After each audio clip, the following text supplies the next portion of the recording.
If you hear any noise, it's just me and the boys hit me. Ha! You know what it is, and you know what we do. Hey, it's the What Up Doe, the What Up Doe, the What Up Doe Show. Ha!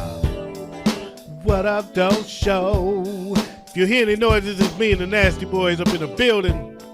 What up, though? I'm your boy OG Tim Wilson, and I am live on a Friday night. In case y'all didn't know it, I'm running late because I've been out smoking and drinking and having a good time. But it's all good in the hood. We in here on a Friday night, late October 20th to be exact. I'm in here with the Nasty Boys, Big Ed and Waves. What's up, fellas? Big Ed outside. What's going on with you, man? What up, man? I've been out here all day spinning. He outside in Minnesota in October with a t-shirt on. That nigga crazy. Waves, what's going on with you, man? Man, not much. Went and had a nice family day today. Brought the kids out 2 hours out from the home and hit the pumpkin patch, hit a corn maze. On the way back, grabbed some food, got home, raked up some leaves, finished the day out with them playing in those. Oh, man, that is a wonderful thing, man. It is Halloween time. Are y'all dressing up for Halloween next week? Yeah, I'm gonna be Mr. Incredible again. Big Ed gonna be Mr. Incredible. What you gonna be, Waves? Balding. Balding. Okay, all right, that's cool. Good deal. Well, I'm Monday night, Devil's Night. The Lions will be playing a Monday night football game against the Raiders. So we plan on. I'm not going to the game, but we plan on going downtown and hanging out. And so I'm guessing for Halloween, I'll be a hangover. And, by the way, all those celebrating. Sounds about right. All those celebrating the birthday today, I want to say happy birthday to all of y'all. Mm-hmm. And on that note, man, we're going to go ahead and get this party started like we supposed to. Woo! I'm so glad it's Friday, man. I really am. Man, me too. It's been a good day. It's been a good week, but it was a long day. My Friday came on a Tuesday. His Friday came on a Tuesday. Oh, yeah, because of MEA. That sounds like the beginning of something, a story I don't want to hear about. What's MEA? The Minnesota Educators Association. Basically, teachers have workshop for 3 days. Yeah, he's supposed to be at a teacher's conference right now. I'm not a teacher. I'm a para. So I just get to kick it at home with my kids. Damn, that's dope. That's dope. And the best part of that story is that he's not a teacher. I know y'all was concerned. No. No, y'all were concerned when y'all heard that. I know you were. Hey, little pork chop. Hey, I just got to say this. In a loss yesterday, Lil Pork Chop got a hell of a lot of playing time. Good for Lil Pork Chop, man. He got a lot of PT the other day. Again. Well, you know what? Even though they lost 42-0. That's all right. We're proud of you, Lil Pork Chop. We got you. We're proud of you. Exactly. And he might be starting Tuesday in the first game of the playoffs. Sweet. Hey. Sweet. Lil Pork Chop a bad motherfucker. Lil Pork Chop, when you go pro, remember, he was a people mover that day. Lil Pork Chop, when you go pro, remember that I'm your real daddy. Wow. Wow. So what y'all say? Y'all want to throw him up one time? Get this party started? Throw him up. Yo, let's going out to all you people out there celebrating your birthdays. Happy birthday.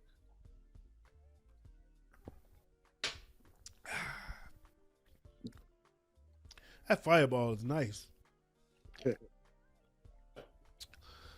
Let's see here. Steph Curry.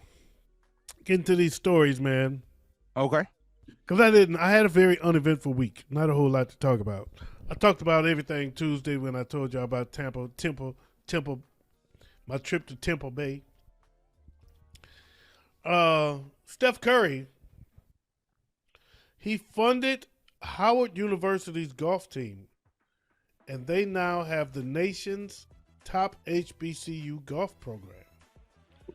What's your thoughts, man? What's your thoughts? That's actually really dope. I mean, because a lot of black people ain't into golf. So, first and foremost, but that's dope that he's bringing people to another sport that he's not involved in, and he's pretty much fun in it. So, I like it. There we go with Big Ed outside. That's the sound of Big Ed outside that y'all heard. Waze, what's your thoughts, man? I think it's dope. You know, like Big Ed had alluded to, there's not a lot of black golfers out there, especially pro golfers. So this opens up another avenue, another door, and of course, one of the most prestigious and highly respected HBCUs being the one to present it is really awesome as well. Yeah, I'm glad you threw that caveat out there because there's a lot more black golfers than you think. Until you start playing, you don't realize it. But when you're out there, you realize you are rarely out there alone. So there are a lot of black golfers, but you are correct. There's not a lot of black golfers on the pro circuit. And I think he is a great golfer, by the way. Steph is. He is an avid golfer. But another reason I think it's a great thing is that golf is a great networking opportunity for people in business. So, and we're talking Howard University, so we're talking the future of black businessmen and black professionals, and they get that opportunity to really learn to play golf at a very high level in a great golf program, and that's going to benefit them in business down the line. I feel that. I feel that too. A lot of people, a lot of businessmen, a lot of private businessmen will say there are more deals closed on the golf course than in the boardroom, and the reason being is that I was talking to my son about that. Who I was talking about getting him into golf. When you're out there, sometimes you don't know who you're with, and even if you do know who you're with, it's not about out there talking business. Right. But you're spending a good 4 to 5 hours on a golf course competing, drinking, smoking cigars, talking shit, having a great time. And what that does is it builds relationships. You learn in business, it's about relationships, building relationships.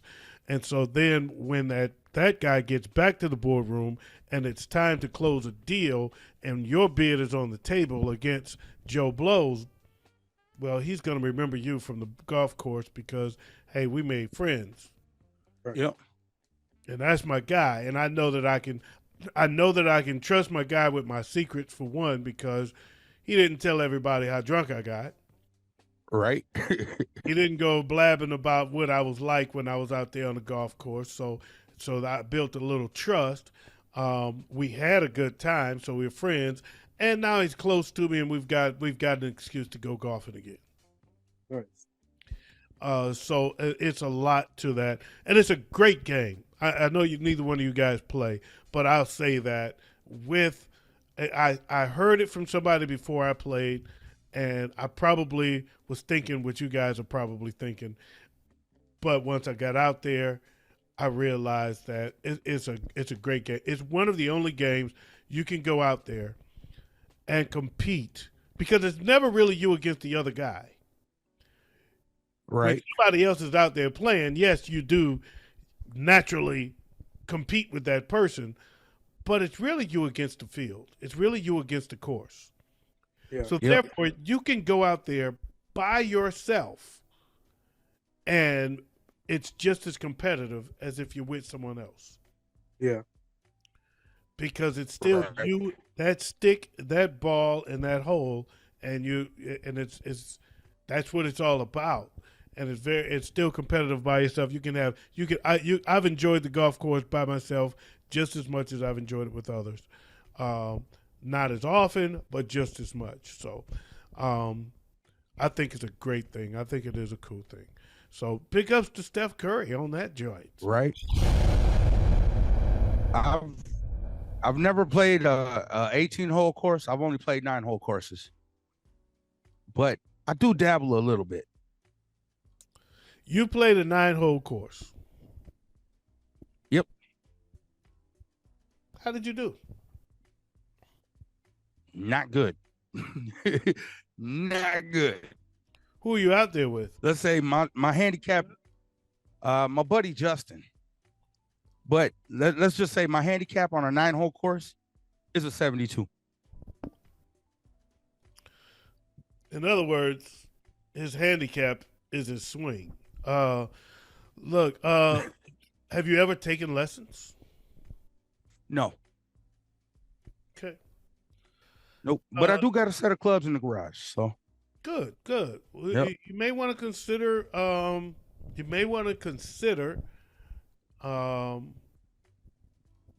Finding a driving range.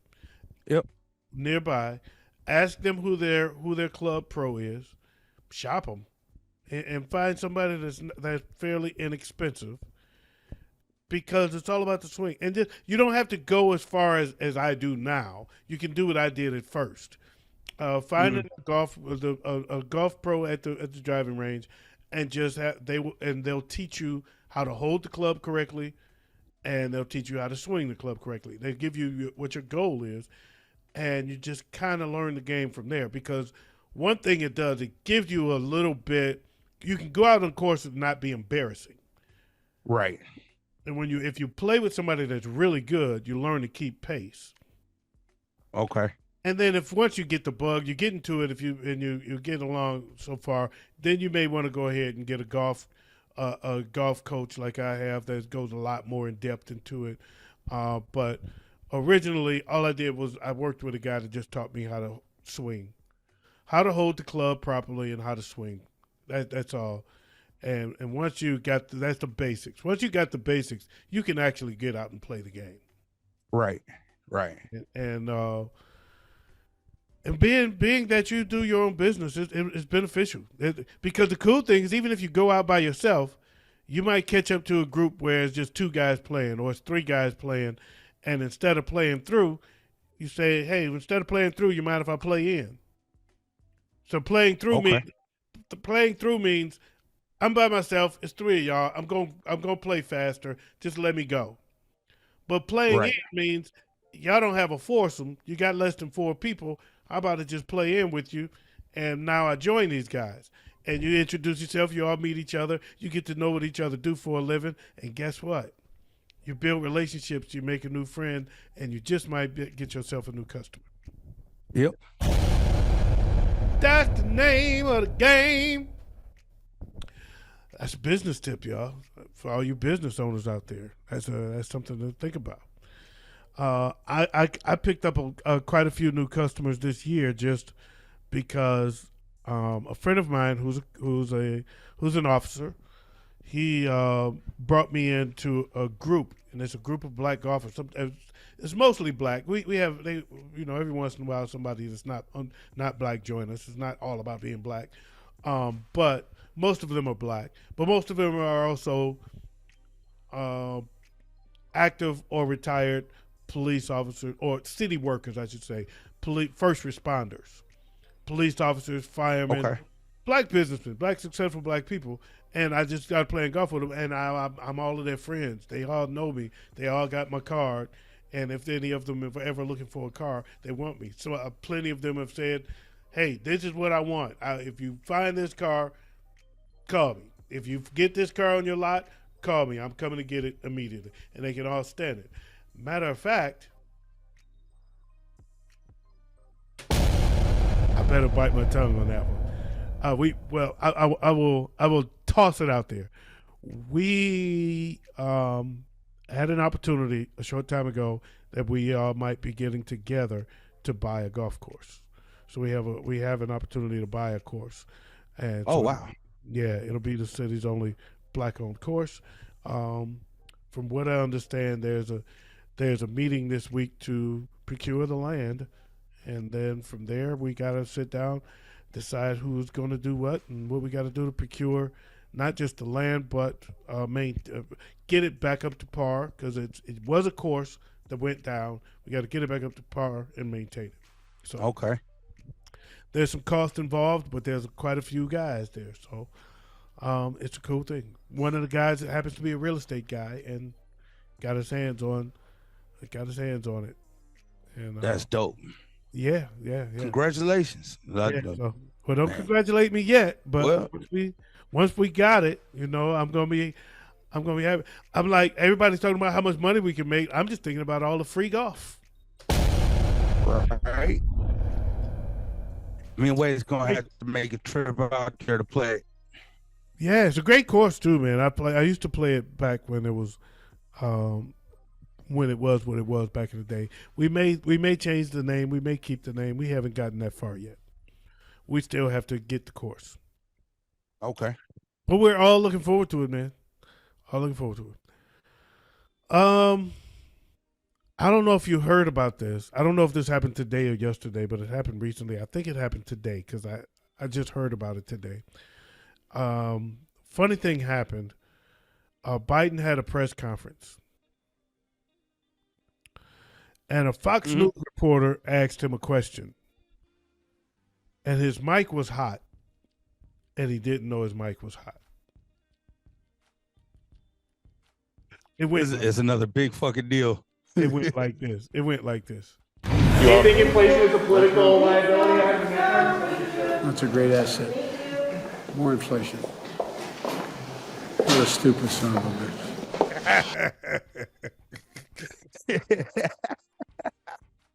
bitch. You're a stupid son of a bitch. I love that. I love that. Oh, so Joe Biden is on the hot seat now for calling a Fox News reporter stupid. More inflation. You're a stupid son of a bitch. That's it. Joe Biden. Hey, I didn't see him on the hot seat about it. I ain't hear about that yet, but that's pretty damn dope. Call them stupid son of bitches what they are. Stupid son of bitches. It's nothing as bad as the last one we've had calling people what he was calling. That is freaking hilarious to me. Hey, I love it. I love it. You're a stupid son of a bitch. All right. So anyway,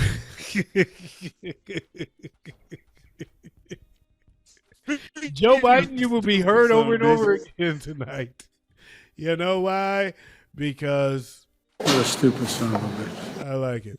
Hey, by the way, Johnny the Mechanic. You're a stupid son of a bitch. All right. Anyway, let's see. I'm just joking, man. Johnny Mechanic is my boy. But anyway.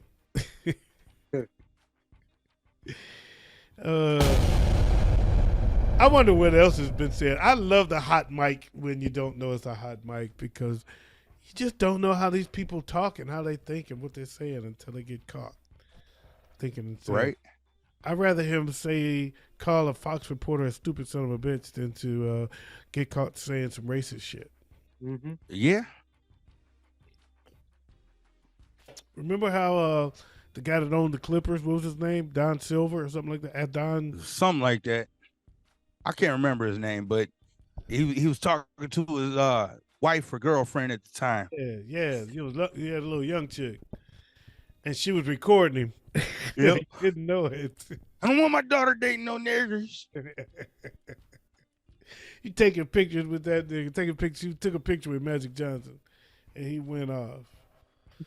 He went off about it. And it was pretty funny. I thought it was pretty funny. Anyway, I don't know if y'all heard the latest rumor. It is my now weekly Jada Pinkett Smith update. Oh boy. Somebody said that Jada says that Tupac is actually Jaden's daddy. But now the latest rumor is that Jada is Tupac. How about that? He is not dead. He is not dead. It is actually him. Pictures up on the What Up Doe Show Facebook page. Yeah, she actually is Tupac. So he faked his death and turned into jail. Yeah. That's why the bald heads. He said, I never liked any of Will's movies.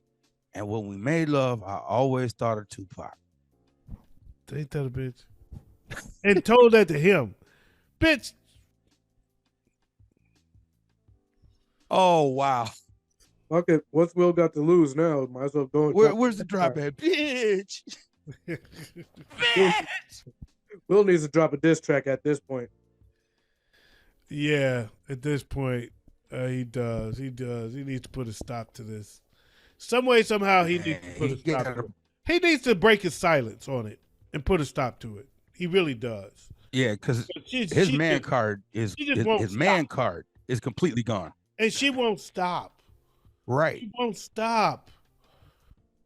Stephen A. called her out, say, I'm not with the emasculation of the black man, so just shut the fuck up, bitch. Shut up. How much do you have to take him down? Mm-hmm. Stop. Right. And speaking of Stephen A., but she also said she didn't believe she thought the slap was fake. She didn't realize that he actually hit Chris Rock that night. That's a line. Yeah, she said she thought it was a stunt, a skit. Until they came back and sat down. Bitch! Please. And you can my ass. Right.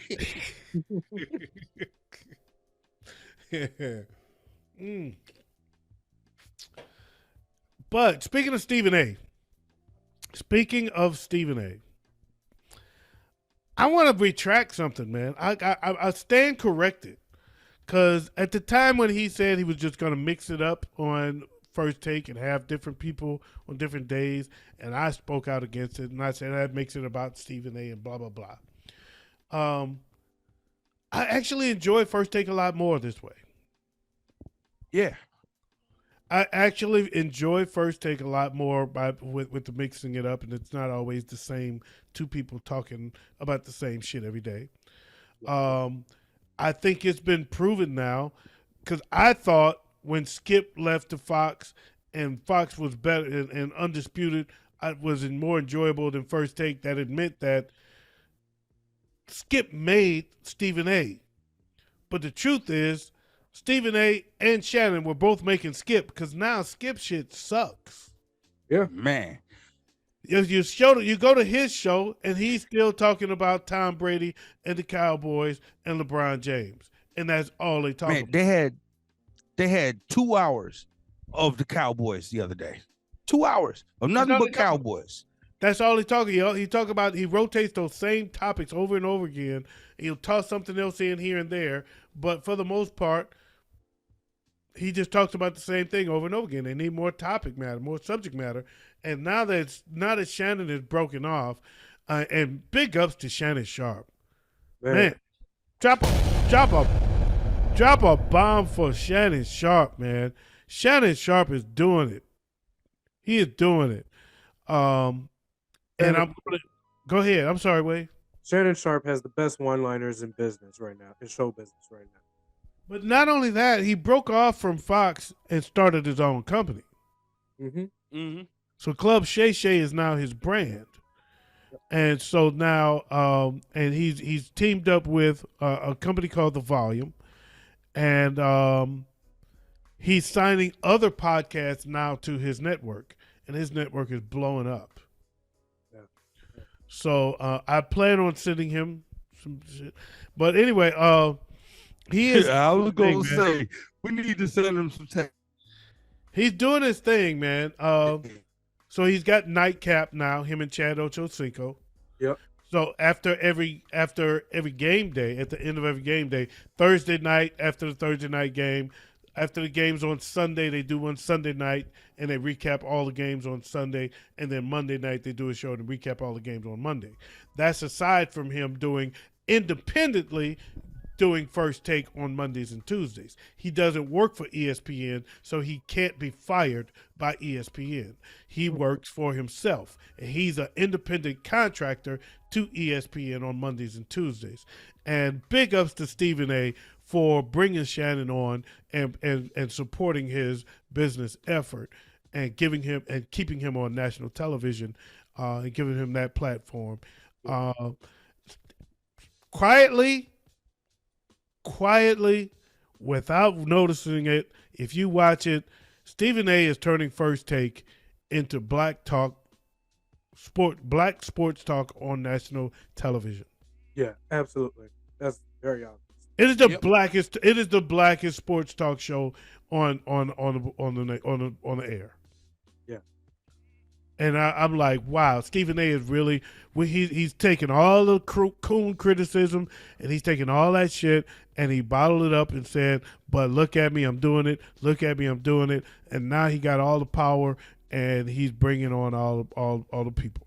He's bringing on brothers. At this point, he got the dog. He mixed it up. He got the dog. He got Orlovsky, but he got the black chick. He got Shannon. He got another brother. He got two more brothers. It's a blackest show on TV. At this point, the biggest thing he could do right now is start his own network and bring so much more into it, where you bring in the likes of fucking Mace and Cam. Well, he has a podcast. Of who? With Mace. I can't remember what their podcast is. Oh, you mean Cameron and Mace? Yeah. Yeah. Hey, I wouldn't be surprised. So they do sports. He's sports though. He's not really. He doesn't really veer away from it. He stays sports. He does a podcast. That's what. Go ahead. Cameron and Mace, they do sport. Their podcast is a sports podcast. Yeah. Okay, well that's cool. So, but I see them more lining up with Club Shay Shay. Potentially. Yep. He's got a show. I think it's called 502. Where and it's some other guys that have former athletes got a podcast and they bring on guys and stuff and it's dope. I've heard it a couple times, but I've mostly listened to Club Shay Shay and Nightcap. I primarily Club Shay Shay as well. Ryan Clark's podcast with Fred Taylor and Channing Crowder is pretty good too. Not as good as no goddamn Shannon Sharp and Bruce. Yeah, Club Shay Shay is good. He interviews a lot of people, but they the First Take is entertaining to me now, man. I really enjoy it, and I like what I give props to Stephen A. He changed, but Stephen A. has a podcast too. Mm-hmm. So he came on Club Shay Shay before he did ESPN, and it was a great interview. It was the realest I've ever heard Stephen A. because I'm not on ESPN, I'm not censored, and I can tell you what this is all about, what's happening. Man. Right. And I don't know if you heard it, but it's a great interview. I like how he. And then Shannon went on Stephen A. Smith's podcast as well. No. Yep. And I like how they both laid out what happened with their respective partners. Agree. Like Stephen A. on Club Shay Shay laid out everything that happened with Max Kellerman. Yes. And then on Stephen A.'s podcast, Shannon laid out everything that happened with Skip. Right. So they were able. Stephen A. aired Skip out too, to though. Both clear their names and the air. And he aired Skip out too. Mm-hmm. Stephen A. did. He aired out what happened between him and Skip. Yeah. And so he came at Shannon like, I understand what you went through because I went through with Skip as well. Yeah. And so they both aired Skip out, but yeah, that was it was cool because they did it respectfully, like while I'm on your show, you're interviewing me, and so you get more of my story. And when I'm on, and when you're on my show, we do the vice versa. So you got a lot more Shannon story on Stephen A's show, and a lot more Stephen A's story on Shannon's show, even though some of the subject matter intertwined because they were both involved. Right. I thought it was very well done, both interviews. Yeah, the one on Club Shay Shay with Stephen A. I already had respect for him, but that really changed my perspective of seeing Stephen A. be himself and not his TV personnel. I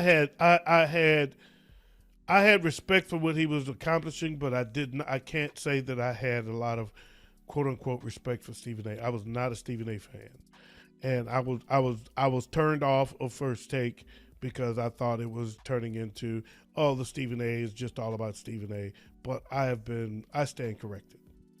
Yeah, I have nothing but respect for the man. Yeah. So I'm off of. He is off of the coon train as far as I'm concerned.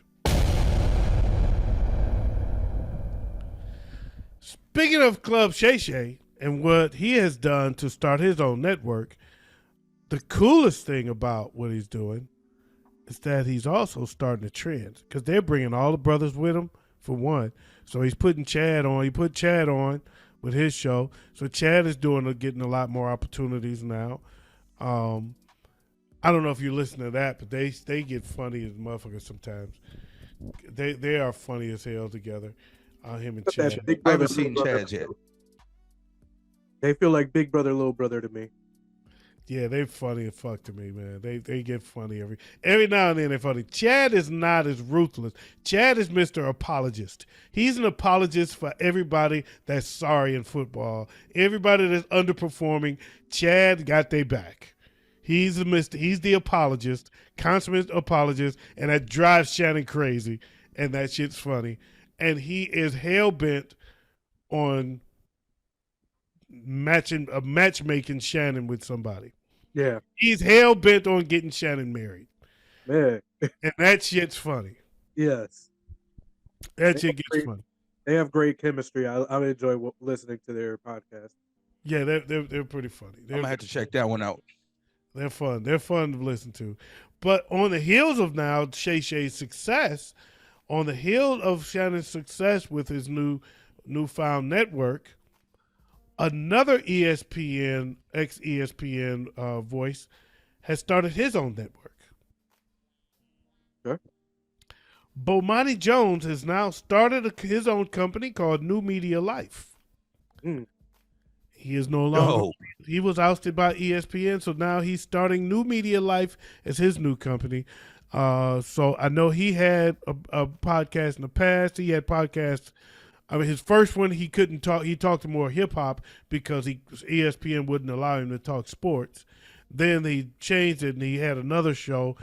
I forgot the name of the second show, but he could talk sports, or he mixed it up, and now he's got his own network, so he can do what the fuck he wants.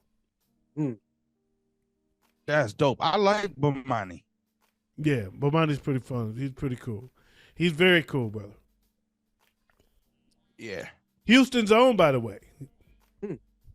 Okay, I didn't know he was from Houston. Yes, sir. Bomani Jones is a Houstonian.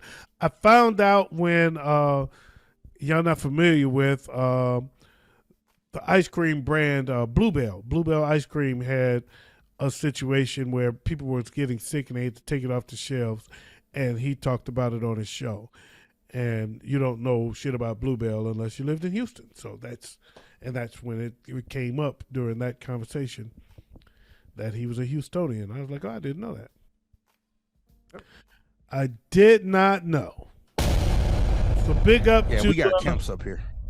What? I said we got Kemps up here. Oh, okay. Yeah. Kemp's ice cream? Or Blue Ribbon. Yep. Yeah, Blue Ribbon. Blue Ribbon. I forgot about Blue Ribbon. Yeah, Blue Ribbon is here too. I've had Blue Ribbon. So, but Kemp's is actually right here on the north side. All right, Max Headroom. They got a factory right here on the north side.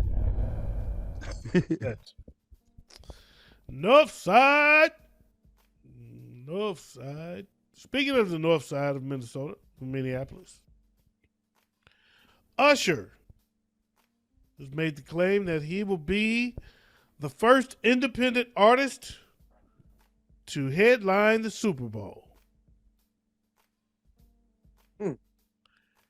And it took my buddy Sean P.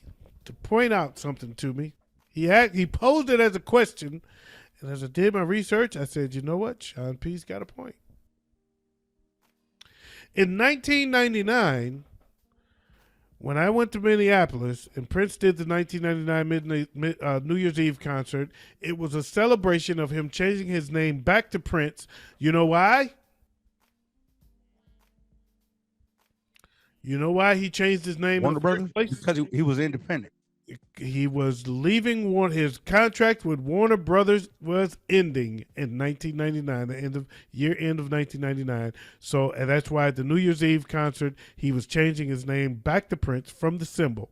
He changed his name to the symbol while he was under contract with Warner Brothers so that he could record on his independent label without them under a different name. And then on New Year's Eve, he was out of that contract. He was released from that contract in 1999, the end of 1999. So in 2007, when he headlined the Super Bowl, he did so under NPG Records, his own label, his independent label. I thought so. So Usher would be the second. So yeah. So does that mean that Usher would be the second? Yes. Now, has Usher, go ahead. When I heard something about Usher saying that, the first thing I thought about was, no, I'm pretty sure Prince was independent at that time. Exactly. So now what he could potentially clarify, but I don't know the answer to, has Usher ever been on a major label, or has he always been independent? No, he was on LaFace, wasn't he? I know he's been on a major label, but I can't remember which one. I swear he was on LaFace Records. Let me look it up. But yeah, I believe LaFace Records was considered a major label, or would that be independent? Because that's LA and Babyface. Right. Who used to go by The Deal. For those that don't know, there was a group called The Deal a long time ago. And The Deal was LA and Babyface. Did y'all know that? No, I didn't. No. Look him up. The Deal. L.A. Reid. Deele. Yeah, L.A. Reid and Babyface was started out as a group called The Deal. Deele. I only think of you on two occasions. So he was with LaFace. Yep, I remember that. Yeah, LaFace, Jive, RCA. So he's been under a few labels. So he's been under some labels. So, yeah. So I don't think. But LaFace isn't an independent label. That's LA and Babyface, though, right? Mm-hmm. That's what LaFace is for, LA. But I would consider that independent, but at the time it was a major label. You know what I'm saying? I don't know about that. To me, it was a major label at that time. I was gonna say, to our community, yes, but on a more pop culture, have a significant role. Not in like Casablanca or Motown or yeah, they don't have that widespread effect, which would make them more of an independent label. Okay, I can understand that point, but I wouldn't consider LaFace an independent label. They put out some major artists. Well, Outkast was on LaFace. Independent labels get paid by putting out major artists. Chance the Rapper is a major artist, not on who's on an independent label. So I don't know that you're not independent just because your artists get big. That's like the whole point, right?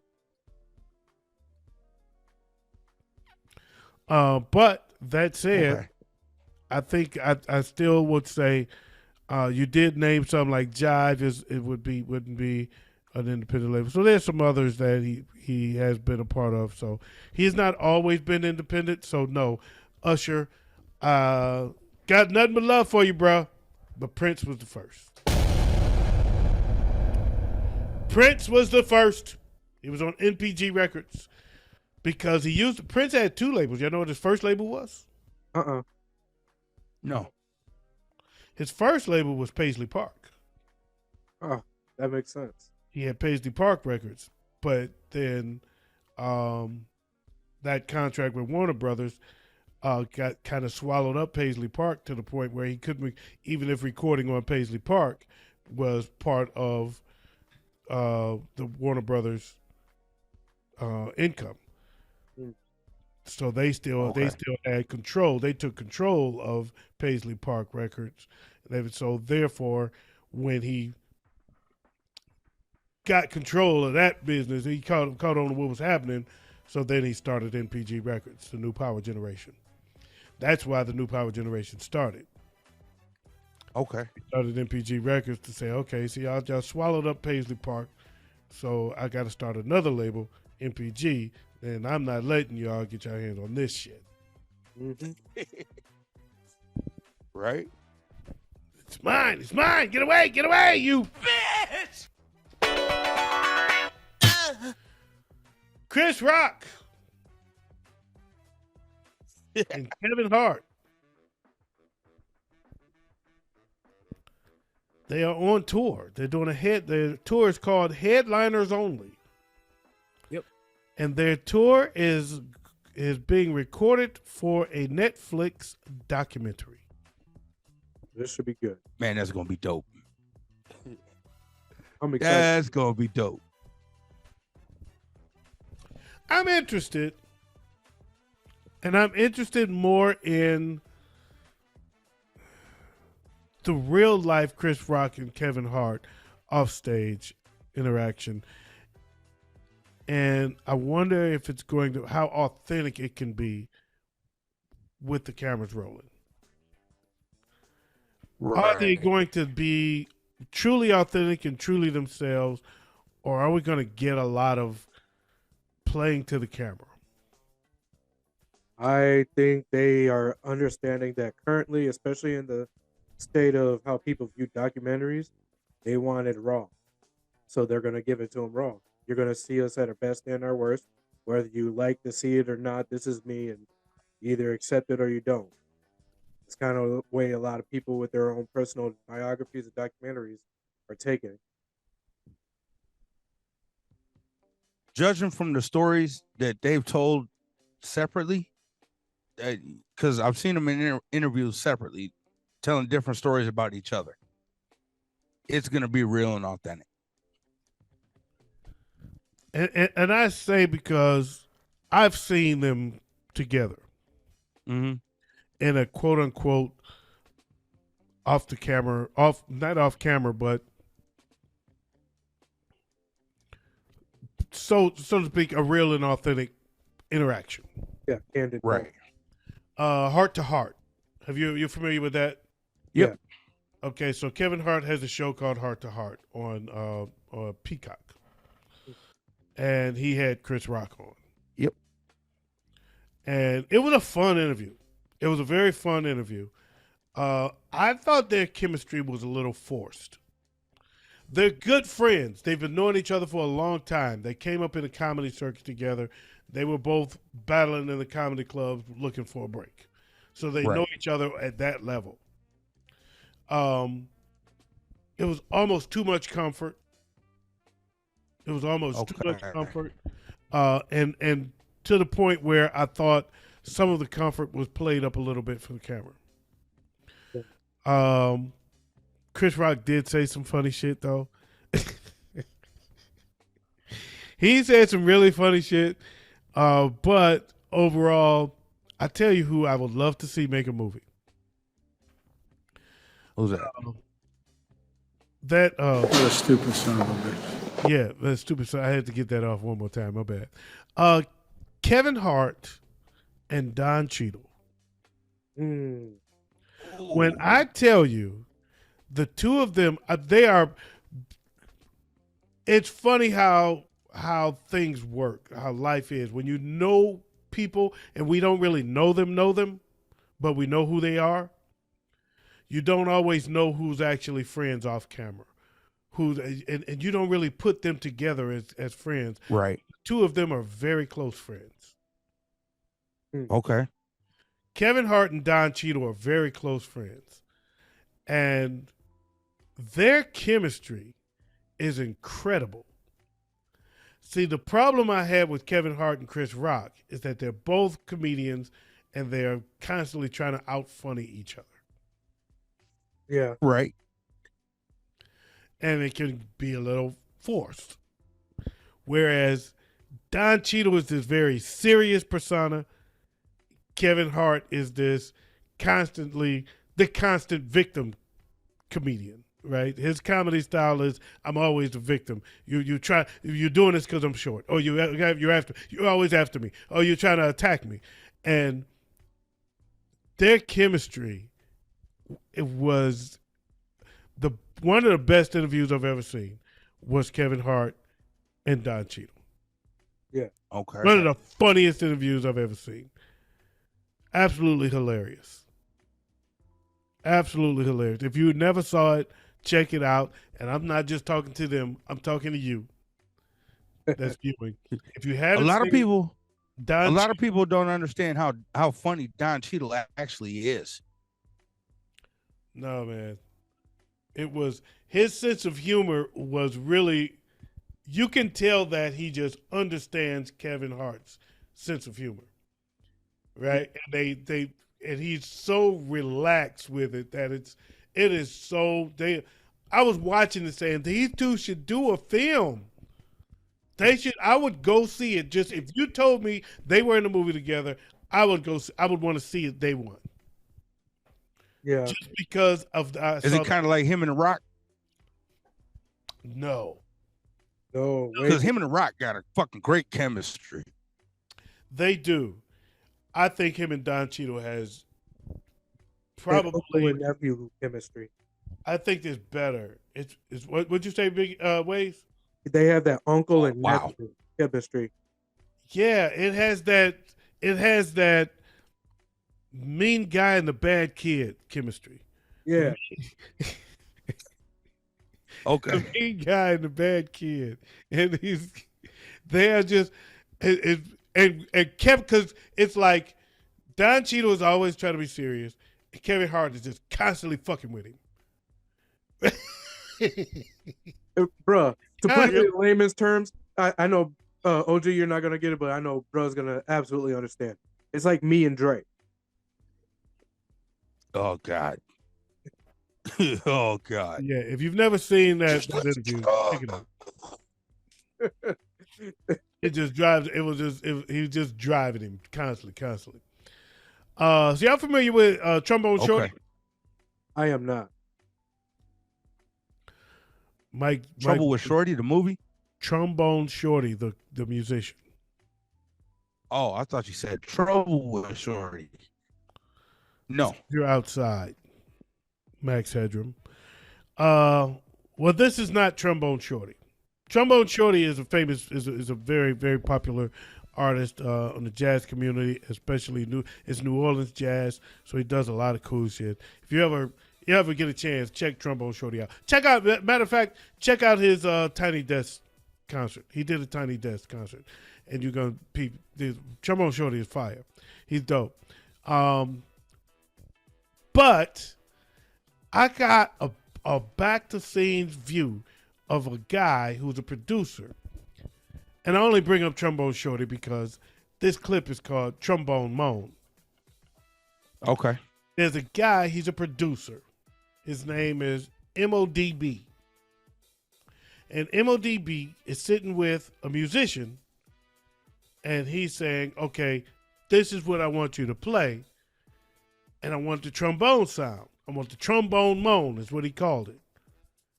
And it was just amazing how fast the musician picked up what the producer is singing and played it. And this happened. Bum bum bum bum bum bum bum bum bum bum bum bum bum bum bum. You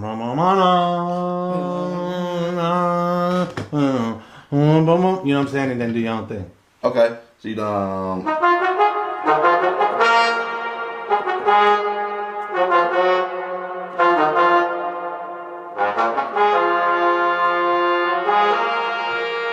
right.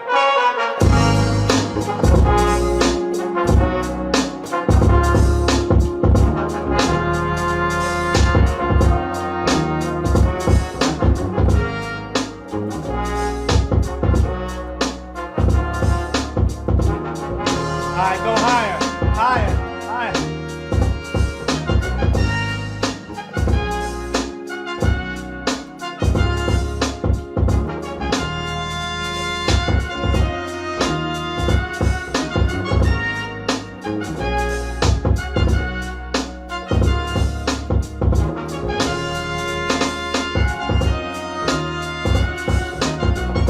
I just wanted to take y'all behind the scenes on sometimes how songs are written, how they come about. Damn. Missy, I heard that's how Missy Elliott used to produce a lot of songs because she wasn't a musician, and she said she didn't know. Timbaland was the one that taught her for a long time. She didn't know that if I sing it and you play it, I still wrote it. Yeah. Right? It's still my credit. You just played what I told you to play. It's still my credit, even though you played it. But if I sing something to you and you play, so that's how a lot of producing gets done behind the scenes, like that right there. So how did y'all dig that? That was dope. Man, that was fire. That was fire, right? Yeah. That was I fire. love that. That was all the trombone. That was actually keyboards with the playing the trombone song keyboards, and then okay. the producer dropped the beat on it. Dropped the beat that he already had pre-programmed underneath what he wanted the guy to play. So Right. yeah, he dropped it right in there too. That was pretty fire. That was how fast that musician picked that up though was cool. Damn, I thought that was actually somebody playing the trombone. Yeah, I was like, trombone damn, shorty though. nasty Trombone on the shorty trombone. trombone shorty is actually a trombone player. It'd be pretty dope Okay. though to hear that at HBCU. Right? It'd be pretty dope just to hear the rest of whatever they put on that damn beat. That's what I want to hear. Right. I want to hear the lyrics they put on it. Yeah, I want to hear more. I want more. Because that's what this is actually. That's actually James Brown telling the drummer what he wants. Yep. Right. So if you hear the rest of what happened after that, you hear the drummer go pop pop pop pop pop, and that's him telling the drummer what he wants to play. So it's been happening for years like that, and a lot of people don't know. I just wanted to take you behind the scenes on the creative process in the music biz. So last but not least, man, I want to do something real quick, something a little fun before we go, we'll go. You can name more than one, but don't name more than one at a time, unless the other person doesn't want to name one. Okay. I've got one. Name a song. Who's gonna go first? 'Cause I know Big Ed just likes to holler, so I want to make sure we keep some order here to keep it from just hollering shit. We'll let Waze go first. Name a song that will never get old. Oh, Bone Crusher, Never Scared. Oh, that's not a bad one. You got one, Big Ed? I got one. Never get old. That never get old. Kiss by Prince would never get fucking old. I can drop that anytime, anywhere, and it's banging. I got a song from Scarface that features a lot of other people. Features Too Short, Devin the Dude is on there. I think Tila's on there. Fuck Faces. That's already old. What are you talking about? Not to me. The Scarface song that never gets old, I thought you were gonna get it right when you said face, is My Mind's Playing Tricks on Me. My Mind's Playing Tricks on Me will never get old. My Mind's Playing Tricks on Me never get old. This year Halloween fell on a weekend. Yep, that one. And that never gets old. Never seen a man cry.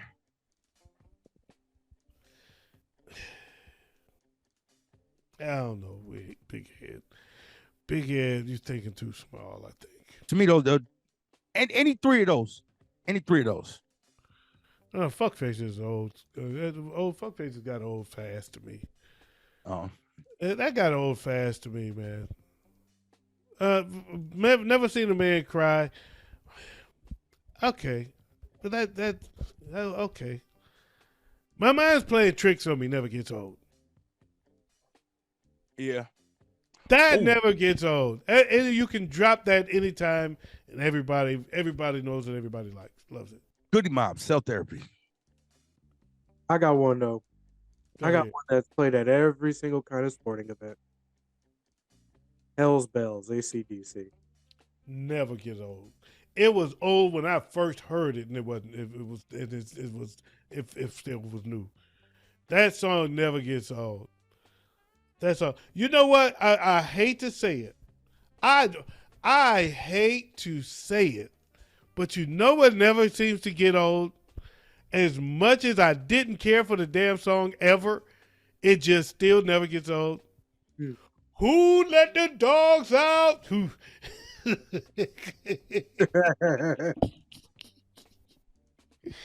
Yeah, that's what I thought you was about to say when you mentioned the sporting event. I don't know why, but every stadium that we have ever went to playing football here in Minnesota, they played Neil Diamond's Sweet Caroline.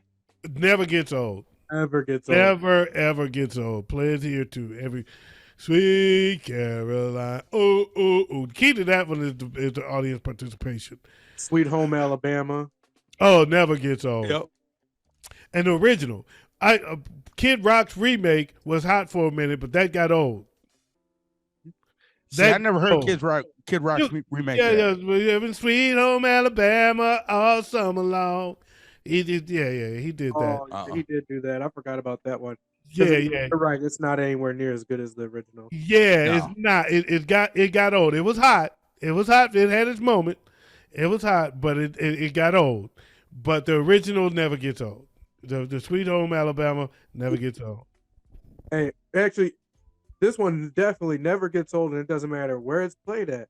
I got a 5-year-old that loves this song. Earth, Wind, and Fire, September. You know what? It's funny you say that. And I knew Waze would say that. That is why I brought this up. We're going to close with this joint here. There's this guy named Reggie who plays guitar, and he stands on the street, and he asks people to just come along, random people to stop and sing with him. And it so happens that the people that were walking by, he stopped them because this guy looked like a rock star. Well, it turns out this guy used to be the lead singer for Foreigner. Oh, damn. And his daughter is named Kaylee Capaldi. And she stopped to sing a song with him. And this happened. Thank you all for joining us. This is the What Up Doe Show.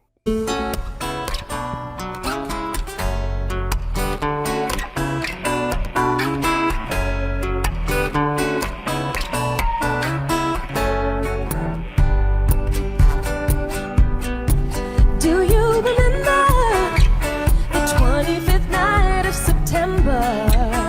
Love was changing our minds for pretenders while we're chasing the clouds away. Ooh, hearts were ringing in the key that our souls were singing as we danced through the night. Remember how the stars saw the night away. Ba, ba, ba, ba-dee-ah. Say, do you remember? Ba-dee-ah. Dancing in September. Ba-dee-ah. Never was a cloudy day. Ba-ba-ba-da-ba-ba-da-ba. Ba-da-da-da-dee. Ba-da-da-da.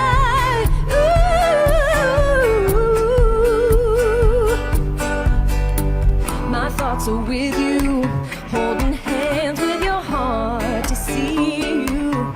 Only blue talking love. Remember how we knew love was here to stay. Oh, now December,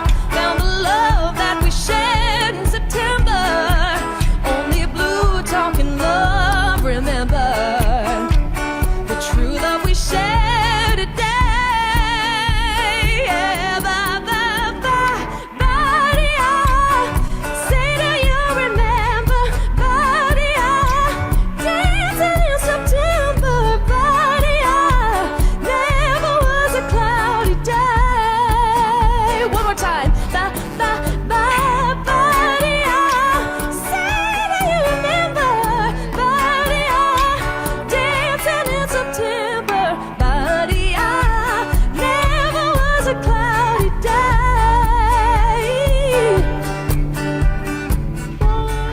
Ba-da-da, ba-da-da, ba-da-da, ba-da-da, ba-da-da, ba-da-da, ba-da-da, ba-da-da, cloudy day.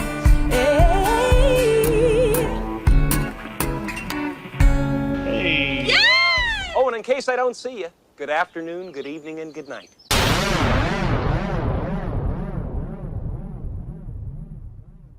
What up, though?